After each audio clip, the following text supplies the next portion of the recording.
So hello guys, आज हम पढ़ने जा रहे हैं क्लास 11th फिजिक्स का chapter number 4 which is laws of motion. अब ये जो चैप्टर है ना, इसमें न्यूटन के लॉज के बारे में और भी अपन काफ़ी सारी चीज़ें पढ़ेंगे। सबसे पहले फोर्स क्या होता है। एक पुश और पुल को अपन फोर्स कहते हैं, किसी भी चीज़ को धक्का देना या किसी भी चीज़ को खींचना, है ना। तो ये अपना फोर्स होता है बेसिकली, ठीक है। अब अपन पढ़ते हैं मतलब फोर्स की बेसिक मीनिंग है, सबको पता ही है, ठीक है। तो अपन आगे डायरेक्ट बढ़ते हैं, है ना। पुश और पुल और भी बेसिक चीज़ें इसके बारे में अपन समझा सकते हैं, है ना, वो आप जानते हैं। अब अपन बढ़ते हैं आगे न्यूटन्स लॉज ऑफ मोशन पे। अब न्यूटन के laws of motion, 3 laws of motion अपन बेसिकली पढ़ने वाले हैं, ठीक है। पहला लॉ जो होता है which is also known as law of inertia. Law of inertia क्या कहता है, एक बॉडी है ना जो हम स्टेट ऑफ रेस्ट में रहेगी या स्टेट ऑफ यूनिफॉर्म मोशन में ही रहेगी इन अ स्ट्रेट लाइन। अगर भाई देखो रेस्ट पे है तो रेस्ट पे रहेगी, और अगर वो यूनिफॉर्म मोशन कर रही है स्ट्रेट लाइन में तो यूनिफॉर्म मोशन ही करती रहेगी अनटिल एंड अनलेस उस पर अपन कोई एक्सटर्नल फोर्स नहीं लगाए।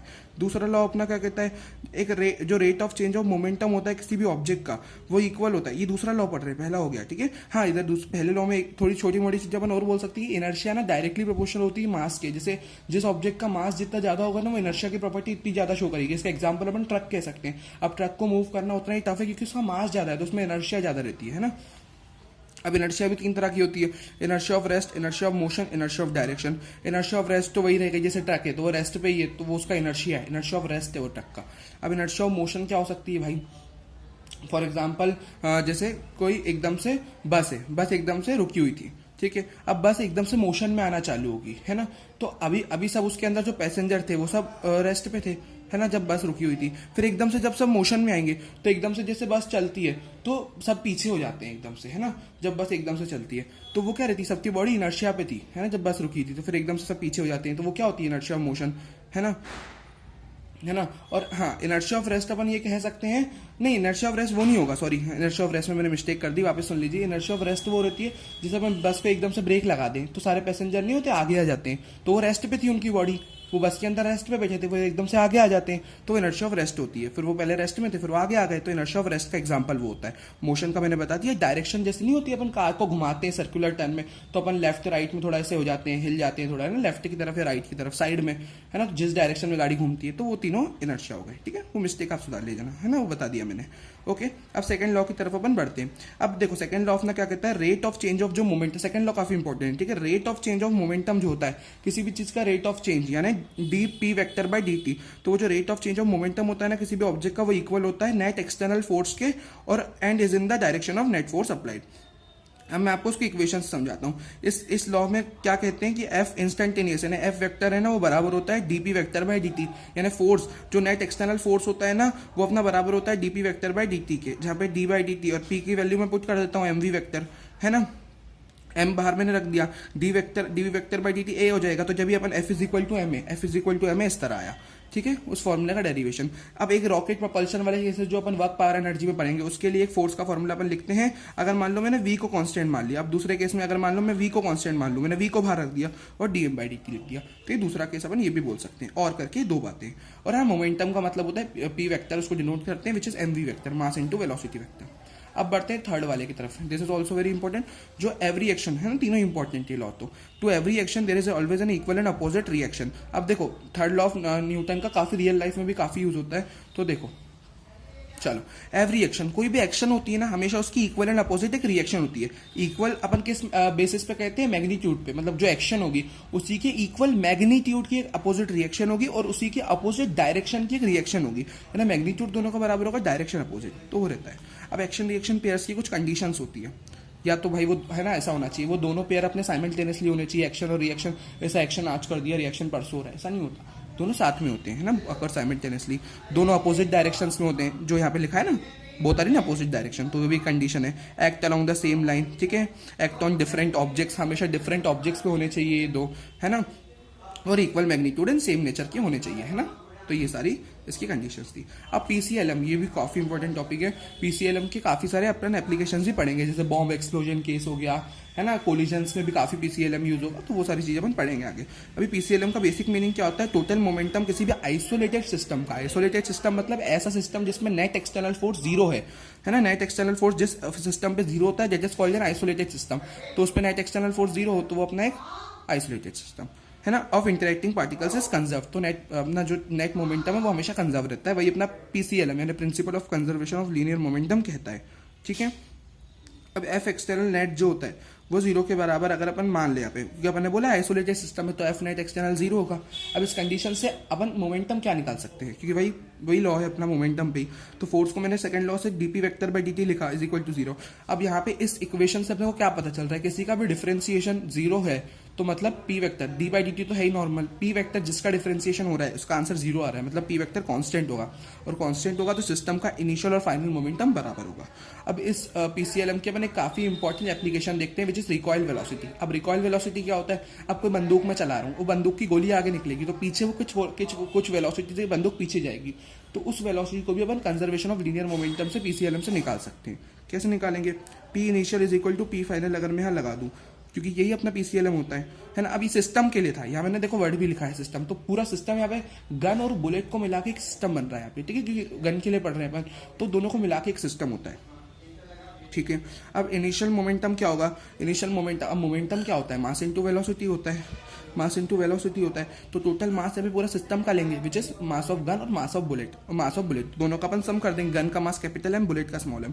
और इनिशियली दोनों रेस्ट पे, हाथ में मैंने बंदूक पकड़ रखी, गोली उसके अंदर बैठी है, तो दोनों चीजें रेस्ट पे, तो जीरो प्लस जीरो, दोनों की वेलोसिटी जीरो जीरो हो गई, पूरा जीरो हो गया ये मल्टीप्लाई होके। लेकिन हाँ, अब इधर थोड़ा अपने को दिमाग लगाना पड़ेगा। फाइनल मोमेंटम जो होगा ना वो उसमें अपने को देखो, उसमें क्या होगा, देखो पहला तो अपन बुलेट की बात करते हैं, सिस्टम में दोनों चीजों को लेंगे अपन।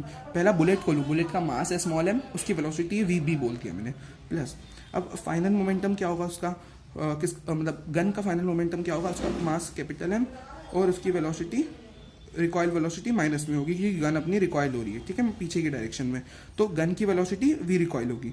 ठीक है, तो ये पूरा का पूरा रिकॉइल वेलोसिटी अपनी मतलब इनिशियल वेलोसिटी तो जीरो हो गई पूरे सिस्टम की, फाइनल कैसी हो गई, अपन ने बुलेट के लिए तो एमवी भी लिख दिया है ना, और गन के लिए इसका मास और उसकी वेलोसिटी, अब गन तो पीछे जा रही है इसलिए माइनस का वी रिकॉइल गन के लिए, है ना, माइनस में बोलेंगे पीछे जा रही है, तो ये आरएचएस में ये बन गया, एलएचएस में जीरो है। अब मैंने इसको नेगेटिव को उधर जाके पॉजिटिव कर दिया, पॉजिटिव कर दिया तो वी रिकॉइल एम को नीचे भेज दिया, तो ये रिकॉइल वेलोसिटी का फॉर्मूला बन गया। क्वेश्चन में अपन डायरेक्ट लगा सकते हैं, अगर पीसीएलएम लगा के भी करना चाहे तो भी हो जाएगा डायरेक्ट भी फॉर्मूले से। तो यहाँ पे small M mass of bullet, V B यानी velocity of bullet, capital M यानी मास ऑफ गन, तो ये फॉर्मूला हो गया। ठीक है, आगे बढ़ते हैं। एक इक्विलिब्रियम टर्म आती है यहाँ पे, जिसका मतलब होता है when net force acting on the system is zero, किसी सिस्टम पे नेट फोर्स उस पर अगर जीरो हो जाए तो इक्विलिब्रियम कंडीशन होती है फॉर दैट सिस्टम, वो इक्विलिब्रियम होता है। ठीक है, अपन यहाँ पे काफी इंपॉर्टेंट टॉपिक जो अपने को पूरी फिजिक्स में यूज होगा which is FBD, free body diagram. तो किसी भी ऑब्जेक्ट के लिए कैसे बनाया जाता है, एग्जाम्पल मान लो ये सरफेस पे एक ऑब्जेक्ट रखा हुआ है कैपिटल एम मास का, इसमें मैंने इस तरह एक फोर्स लगाया, ठीक है, अब फोर्स लगाया मैंने इस पे, अब इसकी एफबीडी कैसे बनेगी, एफबीडी में अपन कुछ फोर्सेस को शो कर देंगे और मास को इस तरह दिखा देंगे, बस उसका अपन रिप्रेजेंटेशन एक डायग्राम होता है एफबीडी। तो क्या है भाई, एम मास का ऑब्जेक्ट है, अब परपेंडिकुलर जो सीधा ऊपर की डायरेक्शन में नॉर्मल रिएक्शन लग जाएगी, जिसको अपन आर भी कहते हैं एन भी कहते हैं, नीचे के डायरेक्शन में एमजी लगता है, और इधर से हॉरिजॉन्टल फोर्स अपना एफ लग रहा है, तो मैंने यहाँ से एफ को शो कर दिया, इस तरह अपना हॉरिजॉन्टल फोर्स लग रहा है, तो ये पूरी एफबीडी हो गई इसकी। अब ये इजी वाला कर लिया, एक टफ वाला अपन थोड़ा देख लेते हैं। अब मैं अगर इंक्लाइन प्लेन की बात करूं, फिक्स्ड है ये अपना, है ना, कि अपना इंक्लाइन प्लेन फिक्स है, ये वेज सरफेस पे कैपिटल एम मास का ब्लॉक है। ठीक है, अब इसका मास है कैपिटल एम इस ब्लॉक का। अब इस डायरेक्शन में देखो इस पे किस तरह रखता है, मैं आपको इधर बताता हूँ। किसी भी अगर वेज सरफेस की बात हो उसकी सारी चीजें मैं आपको बताता हूँ, ये काफी इंपॉर्टेंट है। देखो इस डायरेक्शन पे इस पे एमजी लग रहा होता है, इस डायरेक्शन में नॉर्मल रिएक्शन लग रहा होता है ना। अब इसके दो कंपोनेंट होंगे, इसके दो कंपोनेंट होंगे एम जी साइन थीटा और एक होता है एम जी कॉस थीटा, इस तरह एम जी कॉस थीटा, है ना।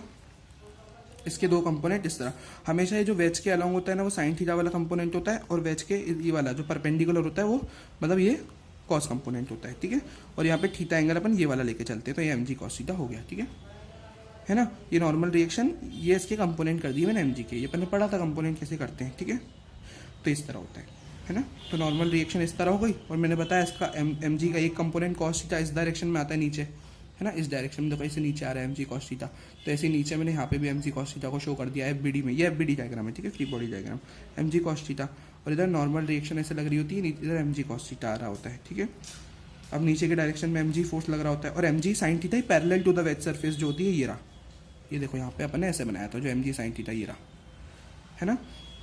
पैरेलल टू वेज सरफेस, और ये वाला होता है परपेंडिकुलर टू वेज सरफेस। और नॉर्मल रिएक्शन ऐसे लग रही होती है, ये थीटा, ये 90 माइनस थीटा, ये mg। ये कुछ अपन ने छोटी मोटी चीज़ें एफबीडी में अपन इस तरह शो कर देंगे सारे फोर्सेस। ये हो गया एफबीडी वाला टॉपिक कंप्लीट। अपन चैप्टर के एक और काफ़ी इंपॉर्टेंट टॉपिक विच इज़ पुली, जो एटवुड मशीन होता है, ये अपन इसमें पढ़ेंगे, रोटेशनल में पढ़ेंगे। इसमें अपन आइडियल पुली लेके चलते हैं, जो पुली मासलेस होती है और इसकी स्ट्रिंग जो होती है ये घूमती नहीं है पुली, सिर्फ इसमें स्ट्रिंग रोल होती है, इस पर स्ट्रिंग ना मतलब फिसलती रहती है बस, ये पुली नहीं घूमती। ये रियल की पुली अपन रोटेशनल में पढ़ेंगे, इसमें एक आइडियल पुली लेते हैं, स्ट्रिंग का मास भी नेग्लिजिबल होता है ना, ये सारी चीज़ें आइडियल कंडीशंस रहती है, ठीक है। तो अपन बस स्ट्रिंग इस पे घूमती रहती है, तो वो देखते हैं। पुली लटकी हुई यहाँ पे है ना, जिस एक दो मास है, कैपिटल एम का एक स्मॉल एम का, है ना। अब स्ट्रिंग तो एक ही है पूरी, तो हर जगह टेंशन सेम रहेगा टी अमाउंट का। अब बड़ा वाला मास कैपिटल एम है, जिसके नीचे एम जी इसका वो लग रहा होगा mg, ऊपर टेंशन लग रही होगी, और मास जहाँ भारी है वहाँ पुली झुकेगी, मतलब नीचे के डायरेक्शन में जाएगी, एक्सेलरेशन नीचे होगा, रस्सी मतलब इधर नीचे की डायरेक्शन में जाएगी, और ऊपर के डायरेक्शन में अगर ये नीचे तो ये ऊपर, है ना, तो एक्सेलरेशन यहाँ से ऊपर होगा, इधर नीचे mg लग रहा होगा स्मॉल वाला। ये हो गया, ये पूरा फिगर से बता दिया। आप काफ़ी इंपॉर्टेंट फॉर्मूले देख लेते हैं। अब इस सिस्टम का नेट एक्सेलरेशन अगर मुझे निकालना है, तो नेट एक्सेलरेशन निकालने का एक डायरेक्ट फॉर्मूला होता है, विच इज हिंदी में सुनो, एफ ले जाने वाला, मतलब फोर्स अपने को ले जाने वाला फोर्स लिखना रहता है। ले जाने वाला फोर्स कौन सा होगा? जो भारी होगा, तो पुली को आगे ले जाएगा जो फोर्स। तो ले कौन जा रहा है? स्टार्टिंग ये करवा रहा है, तो ले जाने वाला mg होगा। रोकने वाला, अब एक तरह से अड़चन पैदा कर रहा है, ये नीचे जाना चाह रहा है, उसको ऊपर की जा रहे हैं, ये वाला ऊपर जा रहा है, तो रोकने वाला उसको अपन दूसरा, एक अगर जा रहा है तो दूसरा उसके अपोजिट जा रहा है, तो रोकने वाला माइनस mg अपॉन दोनों का mass total m plus capital M plus small m। तो एक्सेलरेशन का डायरेक्ट फॉर्मूला ये कैसे आया मैं वो भी बताऊंगा अभी आपको। और टेंशन लिखना हो तो मैं 2 capital M into small m by m plus m into G. तो इसी टेंशन हर जगह सेम रहेगी, सिंगल स्ट्रिंग है तो ये इस तरह टेंशन होती है। दोनों डायरेक्ट फॉर्मूले। अब एक्सेलरेशन का फॉर्मूला आया कैसे? अब जैसे इक्वेशंस बना ली, अब यहाँ से मैंने दोनों इक्वेशन बना ली, mg नीचे, रोक कौन रहा है, tension is equal to mass into acceleration. ये आपने सीखी होगी, मतलब अपन है ना इसको बनाना सीखा है इक्वेशंस को, t minus mg is equal to m है ना। तो नीचे यहाँ पे जैसे नीचे mg लग रहा है ना, ऊपर t रोक रहा है, तो capital mg minus T is equal to net इसका मास इंटू एक्सेलरेशन जो लग रहा है। और इधर टी ऊपर के डायरेक्शन में जो, और नीचे जो रोक रहा होता है ना वो माइनस में लिखते हैं, और जो जिस डायरेक्शन में जा रहा होता है प्लस में। तो नीचे जा रहा है तो इसको प्लस में, रोकने वाला माइनस में, और यहाँ पे ऊपर जा रहा है तो टेंशन प्लस में, नीचे mg माइनस में। क्योंकि जहाँ वो जा रहा होता है ना वो अपन पहले लिखते हैं। तो नीचे जा रहा है तो नीचे वाला फोर्स क्या है, mg है, तो इधर mg minus T is equal to m लिखा। और यहाँ ऊपर जा रहा है तो t ऊपर की डायरेक्शन में t सपोर्ट कर रहा है, टेंशन के कारण ऊपर जा रहा है, minus mg is equal to m। अब मैं इक्वेशन को सॉल्व कर लूँ, t से t कट जाएगा, ऐड कर दूंगा तो, है ना। तो mg minus mg is equal to m plus m है ना। किस तरह लिख दूंगा भाई मैं? यहाँ पे देखो बचा क्या, यहाँ पे बचा क्या, mg minus mg is equal to m plus m। मैंने a को कॉमन ले लिया और m प्लस m को नीचे फेंक दिया, मतलब नीचे भेज दिया, है ना, नीचे भेज दिया, है ना। mg minus mg upon m plus m is equal to acceleration के बराबर, जो अपन ने यहाँ पे पढ़ा था, है ना। टेंशन का फॉर्मूला भी होता है, बट ये देखो अगर फॉर्मूले से नहीं निकालना चाहो ना टेंशन को, तो अपन इक्वेशन जो अपन ने बनाई वहाँ से भी निकाल सकते हैं। तो मैं पहले एक्सेलरेशन निकाल लूँ, फिर यहाँ पुट करके किसी इक्वेशन में टेंशन निकालूँ, तो वो आप सॉल्व कर सकते हैं अपने हिसाब से, ठीक है। ये जितना मैंने बता दिया आपको, है ना। अब आगे बढ़ते हैं नेक्स्ट टॉपिक के, विच इज अपना स्यूडो फोर्स। स्यूडो फोर्स को अपन यहाँ पे एफ से डिनोट कर देते हैं। Pseudo force is nothing but an imaginary force. Imaginary force मतलब ये रियल लाइफ में एग्जिस्ट नहीं करता, ये फोर्स अपन इंट्रोड्यूस करवाते हैं। क्यों करवाते हैं? इंट्रोड्यूस का भी रीजन होता है। देखो दो तरह की फ्रेम ऑफ रेफरेंस होती है। फ्रेम ऑफ रेफरेंस क्या, जहाँ से बैठ के अपन चीज़ों को स्टडी कर रहे हैं, या रेफरेंस फ्रेम जो होती है। एक तो इनर्शियल होती है, जिस फ्रेम से अपन देख रहे हैं वो फ्रेम का अगर एक्सेलरेशन 0 है तो वो इनर्शियल फ्रेम होती है, और ये न्यूटन के सेकंड लॉ को फॉलो करती है ये वाली फ्रेम। और नॉन इनर्शियल यानी जिस फ्रेम के पास भी अपना एक्सेलरेशन हो, मतलब वो फ्रेम भी मूव कर रही है ना, तो उसका acceleration is not equal to 0। तो ये दो, और इसमें न्यूटन सेकंड लॉ वैलिड नहीं होते, जब यहाँ पे अपने को स्यूडो फोर्स इंट्रोड्यूस कराना पड़ता है। अब ये इसका बेस्ट एग्जांपल स्यूडो फोर्स को समझने के लिए होता है लिफ्ट वाला, और वो अपन पूरा पढ़ते हैं जिससे स्यूडो फोर्स और लिफ्ट दोनों क्लियर हो जाएगा। चलो लिफ्ट के केसेस देखते हैं। पहला केस होता है लिफ्ट का, जब लिफ्ट ऊपर जा रही हो, है ना। लिफ्ट जब ऊपर जा रही होती है तब अपन कैसे पढ़ते हैं, डायग्राम समझते हैं। ये लिफ्ट है। अब लिफ्ट जैसे ऊपर जा रही है, इसका एक्सेलरेशन ऊपर के डायरेक्शन में, तो है ना, लिफ्ट ऊपर जा रही है कांस्टेंट एक्सेलरेशन से अपन ने मान लिया, ठीक है। और उसके ऊपर की डायरेक्शन में नॉर्मल रिएक्शन लग रही होगी, नीचे mg लग रहा होगा लिफ्ट पे। अब जिस डायरेक्शन में लिफ्ट जा रही होती है ना, हमेशा उसके अपोजिट डायरेक्शन में we have to put pseudo force, मतलब वहाँ पे इंट्रोड्यूस करवाते हैं अपोजिट डायरेक्शन में।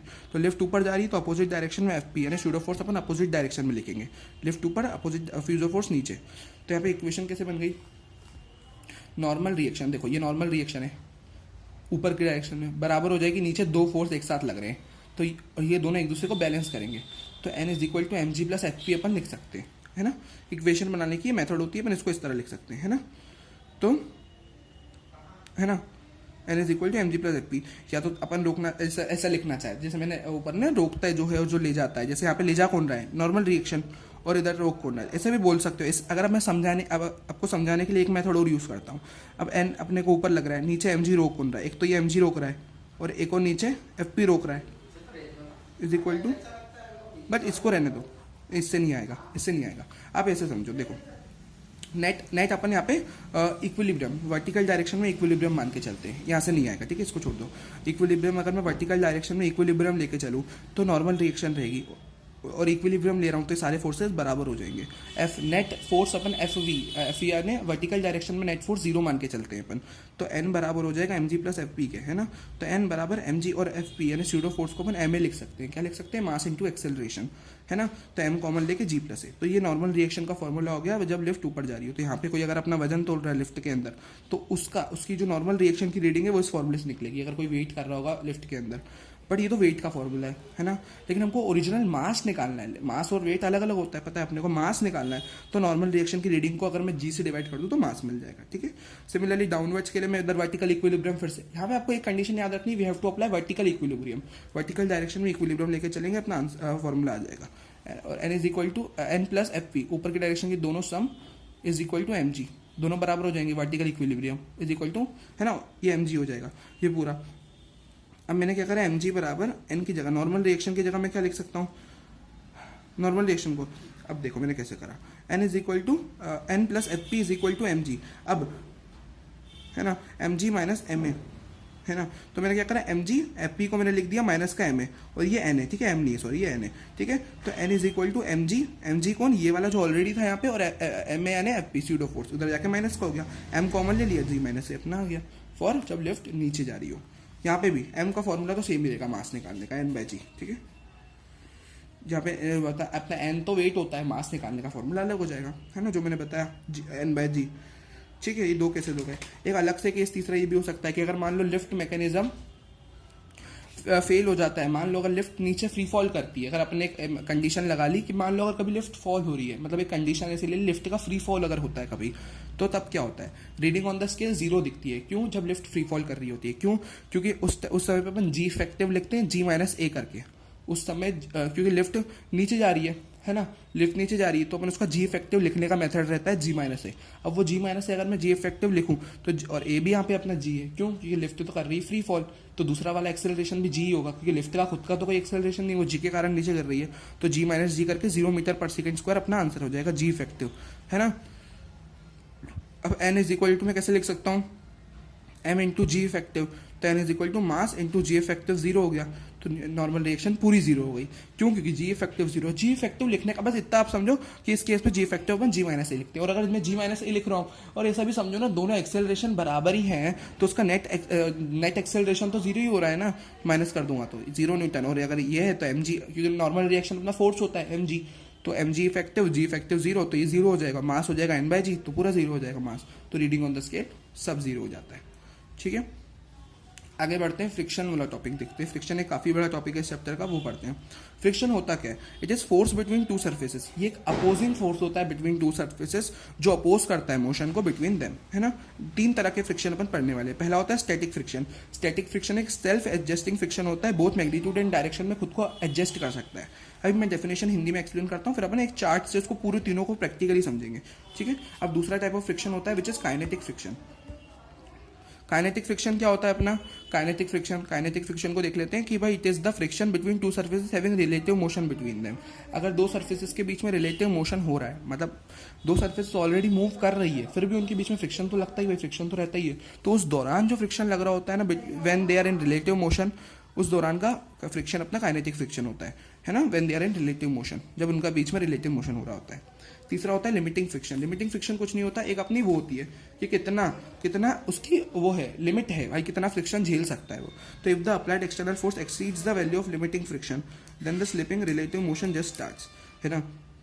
जैसे बॉक्स सरफेस पे एक बॉक्स रखा है तो उनके बीच में एक लिमिटिंग फ्रिक्शन की वैल्यू होती है कि भाई इतने कुछ फ्रिक्शन होगा तब तक ये बॉक्स यहाँ से नहीं हिलेगा, बट उससे ज्यादा अपने फ्रिक्शन लगा दी तो बॉक्स हिल जाएगा। तो लिमिटिंग फ्रिक्शन कुछ फिक्स्ड वैल्यू होती है भाई कि भाई इतना फ्रिक्शन पे वो नहीं मूव कर रहा, बॉक्स वहां से हिलता ही नहीं भाई वो, पर उससे ज्यादा अगर मैंने लगा दिया तो मूव कर जाएगा। तो वो लिमिट कितनी लिमिट है वो अपनी लिमिटिंग फ्रिक्शन होती है। ठीक है, हमेशा अब चलो वो तो अपन आगे देखते हैं, पहले अपन एक टेबल देख लेते हैं जिस टेबल से तीनों को अपन एक बार समराइज कर लेते हैं।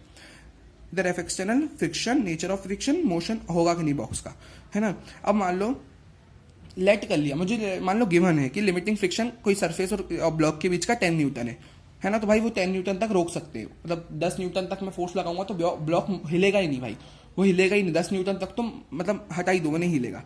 लेकिन अब मैं धीरे धीरे फोर्स लगाना स्टार्ट करा मैंने उस पर। सबसे पहले मैंने 2 न्यूटन से शुरुआत करी, चलो भाई लगा के देखते हैं इस पर। तो वो क्या करेगा, स्टैटिक फ्रिक्शन लगेगा। मैंने स्टैटिक फ्रिक्शन क्या समझा, it is a self adjusting friction.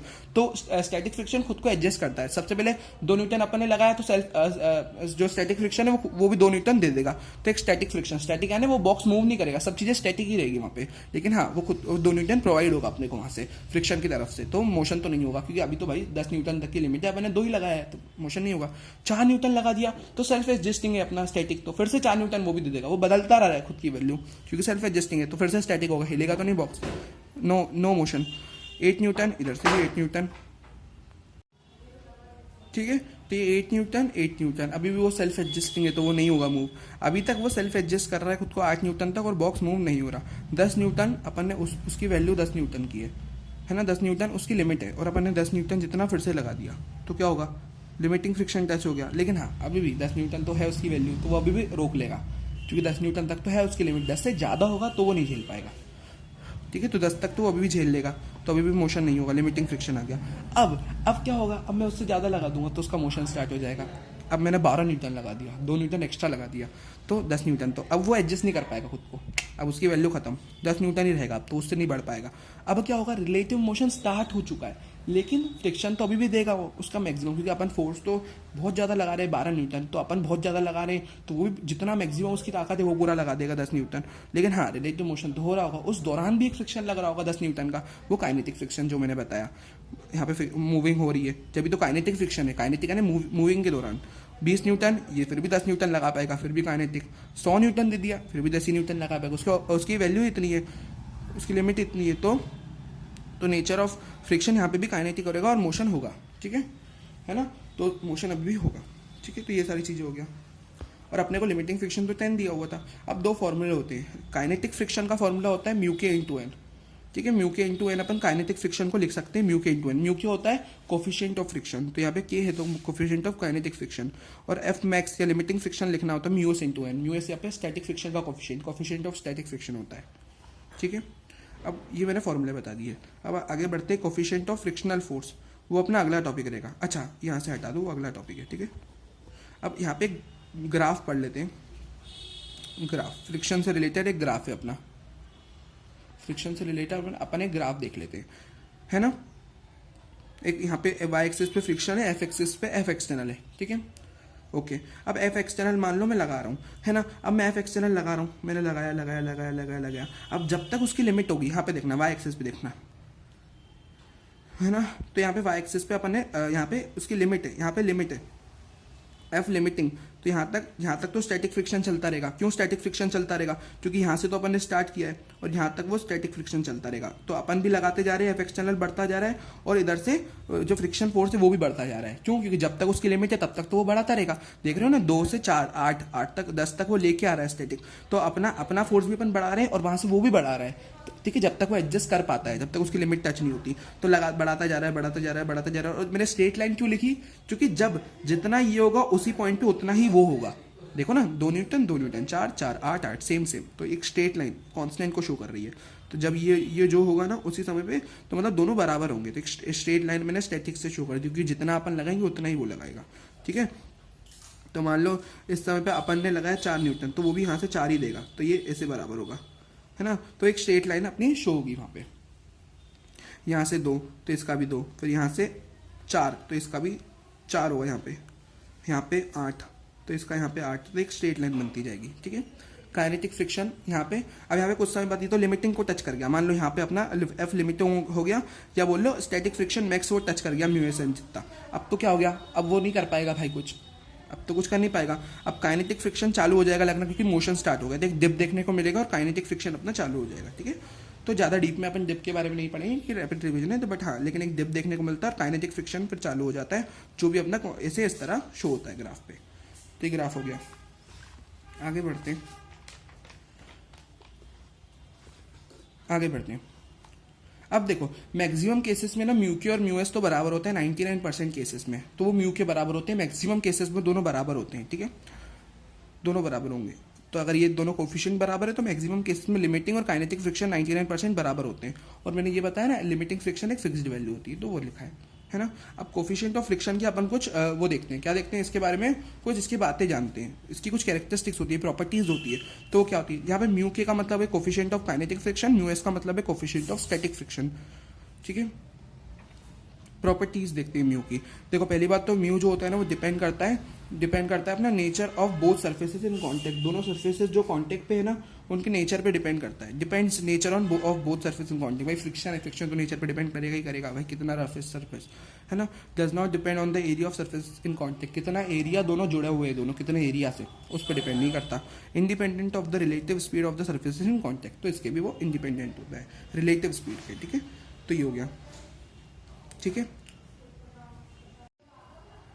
Okay, जो नेक्स्ट टॉपिक है वो है अपना angle of friction. Angle of friction क्या होता है, अल्फा से डिनोट करते हैं अपन एंगल ऑफ फ्रिक्शन को। एंगल ऑफ फ्रिक्शन देखो क्या होता है, अब वो समझते हैं। अब मैंने पहले फिगर से समझाता हूँ। जैसे मान लो कोई ब्लॉक है, इस पर एक नॉर्मल रिएक्शन ऊपर के डायरेक्शन में देखो ये लग रही है, इसके एक कॉन्टैक्ट फोर्स आर अपन ऐसा लिखेंगे इसका, और यहाँ पे कॉन्टैक्ट फोर्स तो है आर एक, है ना पीछे, लेकिन पीछे की डायरेक्शन में एफ एक्सटर्नल अपन बाहर से जो फ्रिक्शन लगा फोर्स लगा रहे हैं वो बाहर से ये रहा, है ना। और यहाँ पे और जो कांटेक्ट फोर्स अपन ने जनरल फॉर्म के दिया कांटेक्ट फोर्स, अब कांटेक्ट फोर्स भी एक तो अपना ही पैरेलल वाला हो जाएगा विच इज फ्रिक्शनल फोर्स, है ना।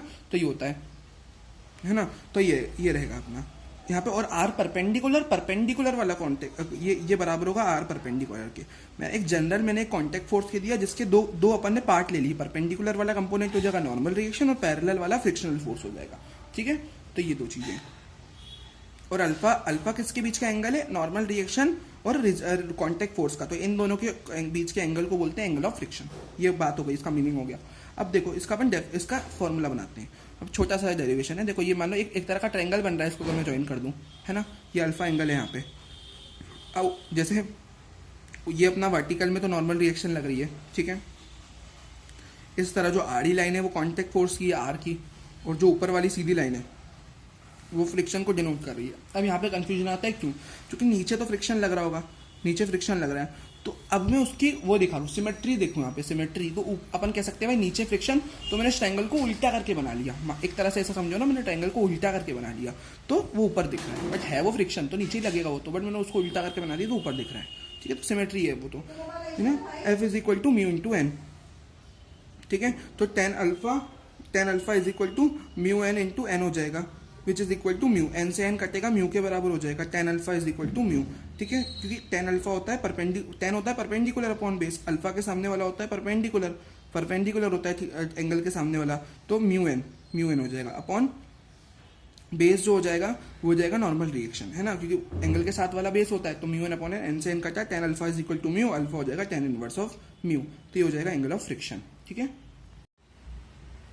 तो नेक्स्ट कंसेप्ट है अपना angle of repose. Angle of friction पढ़ लिया, अब एंगल ऑफ रिपोज, जैसे एंगल ऑफ फ्रिक्शन अल्फा होता है, एंगल ऑफ रिपोज थीटा होता है। ठीक है, ये क्या होता है, एक मिनिमम एंगल होता है जो कोई भी इंक्लाइन प्लेन बनाता है। अब देखो ध्यान से समझना, अब कोई इंक्लाइन प्लेन है, अब मैं उस इंक्लाइन प्लेन को कितना टिल्ट करूं कि उस पर रखा हुआ ऑब्जेक्ट फिसलने लग जाए, it is the minimum angle. Upon maximum नहीं, मिनिमम एंगल कह रहे हैं कि कोई भी इंक्लाइन प्लेन के पास हो, मतलब उतना मिनिमम एंगल पे वो स्लोप हो, उसका मिनिमम एंगल पे उतना वो हो जिससे क्या हो, इंक्लाइन प्लेन उतने मिनिमम एंगल पे टिल्ट हो कि with the horizontal when the body place on it just begins to slide known. तो मैंने क्या करा, ये रखा, तो मैं कितने एंगल पे उसको टिल्ट करूं, एक मिनिमम एंगल कि भाई वो जो बॉडी है वो फिसलना स्टार्ट कर दे, है ना। तो जैसे देखो यहाँ पे, तो देखो यहाँ पे कुछ थीटा एंगल पे टिल्ट है, ये थीटा एंगल पे स्लोप है इसका, ये जो आड़ी लाइन है थीटा एंगल पे हॉरिजॉन्टल से, तो ये हॉरिजॉन्टल देखो यहाँ लिखा है ना विद हॉरिजॉन्टल, तो मैं कितना मिनिमम थीटा रखूं कि ये इसमें फिसलने लग जाए, तो वो रहता है अपना एंगल ऑफ रिपोज। अब उसका फॉर्मूला क्या होता है, जस्ट लाइट कंडीशन यहाँ पे यूज करेंगे भाई, वो जस्ट लाइट होना चालू होता है तो नॉर्मल रिएक्शन एन ऊपर लग रहा होता है, नीचे के डायरेक्शन में mg, इसके दो कंपोनेंट कर लिए, mg cos mg sine theta पढ़ लिया अपन ने कैसे करते हैं, पीछे एफ लिमिटिंग फ्रिक्शन, ये सारी चीजें मैंने आपको बताई, बेसिक जो अपन ने एफबीडी में पढ़ा, किसके बारे में, इंक्लाइंड प्लेन के बारे में अपन ने जानकारी ले ली। अब जस्ट लाइट कंडीशन होती है यहाँ पे, तो यहाँ पे इक्विलिब्रियम लेके चलेंगे अपन, n बराबर mg cos थीटा हो जाएगा, वर्टिकल में यहाँ थोड़ा मैंने टेढ़ा बना दिया ये mg cos theta, but mg cos theta भी एकदम सीधा होता है, मतलब एकदम इसकी सीधाई में ही अपन अच्छे से बनाओ तो आ जाएगा, एकदम परपेंडिकुलर होते हैं दोनों, बट यहाँ पे थोड़ा मिस्टेक बनाने में वो आप अच्छे से बना देना, लेकिन आप अच्छे से देखोगे तो दोनों बराबर ही दिखेंगे आपको एकदम सीधाई में, ठीक है। तो इक्विलिब्रियम में दोनों बराबर हो जाएंगे। और इधर भी अपन इक्विलिब्रियम लगाते हैं, एफ लिमिटिंग बराबर mg sine theta, just light condition में अपन ये दो चीजें यहाँ पर लिख सकते हैं। अब मैंने क्या करा, दोनों को बराबर, ये दो इक्वेशन आ गई अपने पास, पहली वाली ये वाली लेते हैं, कौन सी, mg sine theta is equal to mu N, mg sine theta is equal, मैंने ये वाली इक्वेशन उठा ली, कौन सी, दूसरी वाली इक्वेशन में देखूं तो mg साइन थीटा, और फ्रिक्शन की जगह में लिख सकता हूँ म्यू इंटू एन, फॉर्मूला था मैंने बताया ना फ्रिक्शन के, म्यू के into N, mu's into N, general formula mu into N लिख सकते हैं, है ना। अब म्यू इंटू एन, और एन किसके बराबर है, mg कॉस थीटा, मैंने पुट करा mg से mg कटा, म्यू बराबर हो जाएगा sine by cos which is tan theta is equal to mu, theta बराबर हो जाएगा टेन इनवर्स ऑफ म्यू। तो देखो मैथमेटिकली दोनों फॉर्मूले बराबर आ रहे हैं, अल्फा का फॉर्मूला होता है टेन इनवर्स म्यू और थीटा भी होता है टेन इनवर्स म्यू, बट हाँ ये कंडीशंस अपन की दोनों की अलग अलग होती है, बट मैथमेटिकली दोनों सेम आते हैं फॉर्मूले, दिखने में एकदम सेम है फॉर्मूले, ठीक है। अब एक छोटी सी बात अपने को देखनी है पुशिंग और पुलिंग की। अब किसी भी ऑब्जेक्ट को मैं यहाँ पे ना ये कंडीशन ले रहा हूँ, रोलिंग वाली नहीं कह रहा हूँ मैं, नॉर्मल एक कोई अपना रोल नहीं करवा रहे अपन, एक नॉर्मल है अपना, एक ब्लॉक है तो अपन नॉर्मल एक कंडीशन लेके चल रहे हैं, जिस एक सरफेस है उस पर एक बॉक्स रखा है, बॉक्स क्यूबिकल बॉक्स, अब उसको खींचना क्या उसको धक्का देना, दोनों में से क्या आसान रहता है, इस केस के लिए अपन वो पढ़ेंगे, ठीक है। इस तरह देख सकते हैं, तो मैं इस तरह एफ एक्सटर्नल लगा रहा हूँ, ठीक है। अब एफ एक्सटर्नल के भी दो कंपोनेंट मैंने कर लिए, अब एफ एक्सटर्नल में ऐसा लगा रहा हूँ, तो मैं इसको शो पता है कैसे करता हूँ, मैं थोड़ा इसको ऐसा शो करता हूँ, थोड़ा आड़ा ऐसा अगर मैं शो करूँ ताकि मैं इसकी दो कंपोनेंट कर पाऊँ, तो ऑब्जेक्ट को इस तरह महसूस होगा एफ एक्सटर्नल, जिसको मैं दो कंपोनेंट में ब्रेक कर सकता हूँ, थीटा के पास वाला F external cos theta, theta से दूर वाला एफ एक्सटर्नल साइन थीटा, दो कंपोनेंट होगा इसके, है ना। क्योंकि देखो ना ये वाला थीटा के पास वाला एफ एक्सटर्नल कॉस थीटा हो जाएगा, और थीटा से दूर वाला ये वाला एफ एक्सटर्नल साइन थीटा हो जाएगा, ठीक है। दोनों कंपोनेंट कर दिया, अब आगे इसकी कैलकुलेशंस देखते हैं, ठीक है। एफ एक्सटर्नल साइन थीटा ये वाला है ना, ये अपन ने दोनों उसके कंपोनेंट कर दिए, ठीक है। ये पुशिंग वाला केस देख रहे हैं, ठीक है अपन पहले। अब देखो क्या होगा, यहाँ पे नॉर्मल रिएक्शन किसके बराबर हो जाएगी भाई, अपन इक्विलिब्रियम यहाँ पे लेके चलते हैं, तो वर्टिकल नेट वर्टिकल फोर्स में अपन इक्विलिब्रियम ले, तो एन बराबर हो जाएगा एफ एक्सटर्नल साइन थीटा और प्लस mg, क्यों, क्योंकि ब्लॉक का नीचे mg लग रहा होगा, F external sine theta plus mg, दोनों को मैंने बराबर कर दिया।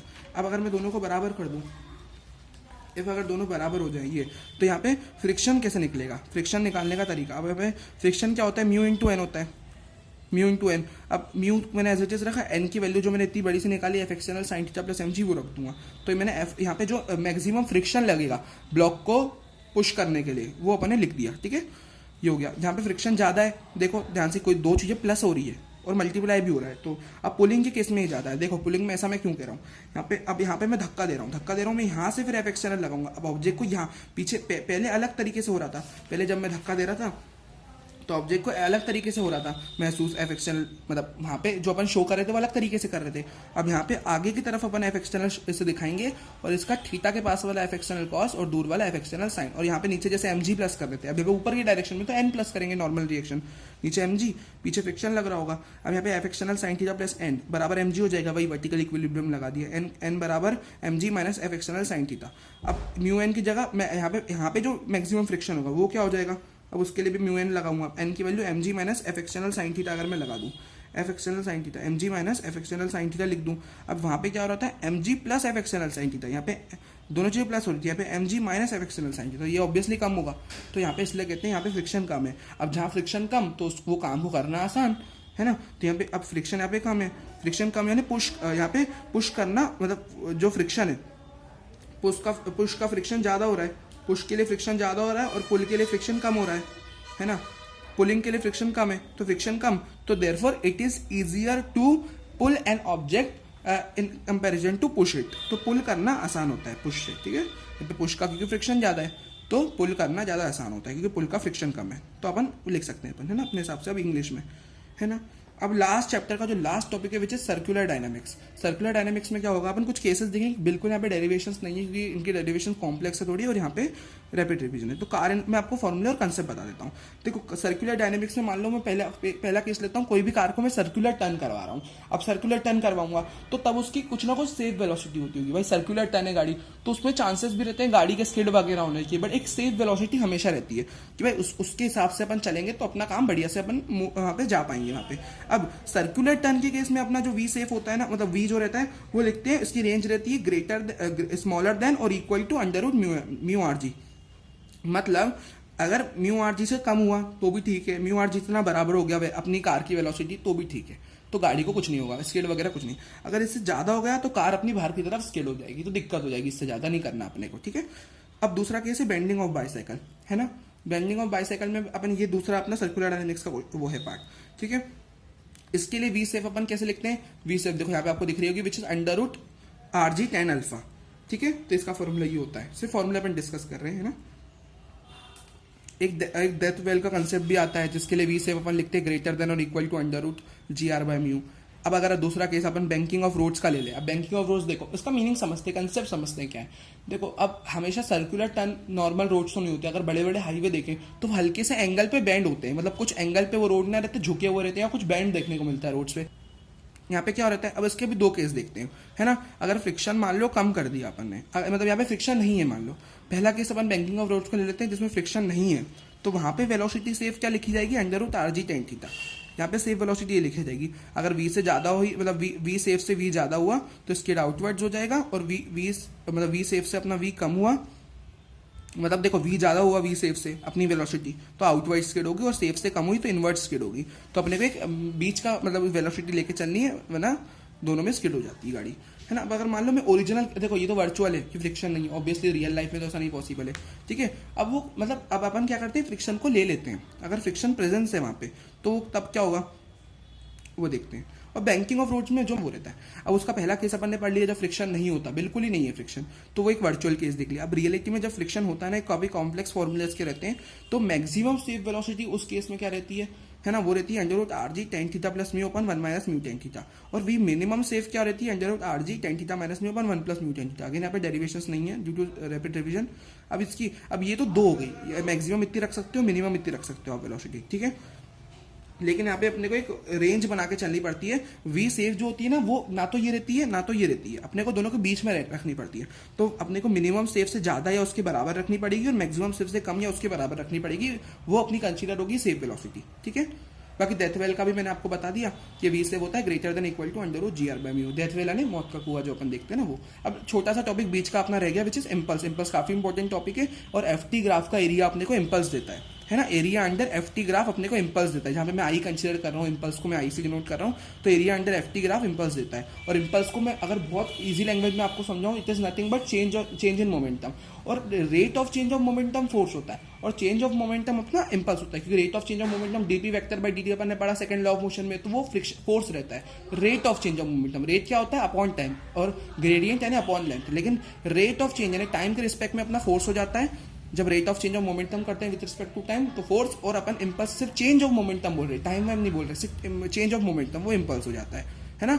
ये अपना ग्राफ बना है, इसका एरिया अपने को इम्पल्स देता है, तो ये था इम्पल्स। ये एक बीच का टॉपिक अपना रह गया था, और आखिरी के सारे टॉपिक और बाकी सारे टॉपिक्स अपने कवर हो गए। तो इसी के साथ अपना chapter Newton's laws of motion भी खत्म होता है। तो thank you for watching this video, please do like share and subscribe the channel. Bye bye.